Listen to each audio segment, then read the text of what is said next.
What's going on, guys? Welcome to another episode of the technology show that has no title. This is a special episode of this show where I'm going to be talking about the Samsung Galaxy S4. I just got done watching the keynote by Samsung. First of all, the Galaxy S4, and I'm reading this off my phone because I was just taking notes while this was going on. The phone is coming out in April. The back casing is going to be polycarbonate, so there is some texture to it. So I was glad to hear that. That is similar to the Galaxy S2.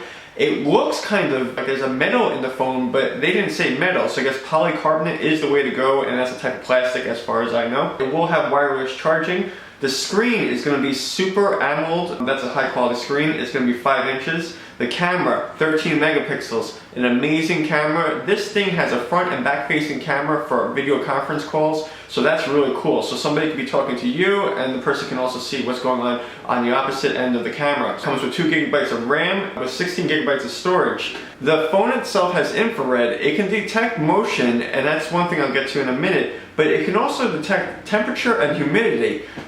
Where are we going with these kind of phones? We're going to be waving them outside and it's going to be telling me the accurate temperature by the phone. That is some pretty cool stuff. Back to the camera for 1 second. 100 shots in 4 seconds. I didn't even know a camera could do that unless it was like one of those paparazzi cameras. Again, on a phone, this is incredible. One feature I did find funny, and some of the things that Samsung is going to, is a little bit more related to what Google is doing on their own end with services. The reason why this makes me laugh is because they were making a big deal about S-Translator. You know, this is like Google Translate on your phone. I find it just interesting that Samsung is heading in that direction. I guess they're watching, you know, who they're working with, and they work a lot with Google, so they're taking some notes from them. Let's see what else we have over here. Smart scroll and pause. Now the smart scroll, I thought it was going to detect your eye and then you could scroll up and down, but it seems like you have to tilt the phone a little bit, either tilt it up or down. And also an additional feature, this is the smart pause, is when you're looking at a video and say it's playing and you look over in the opposite direction, the video on your phone will pause. Do I think it's worth it to upgrade from the Samsung Galaxy S3 to the S4? That's a good question I would ask you guys if you're interested in doing that.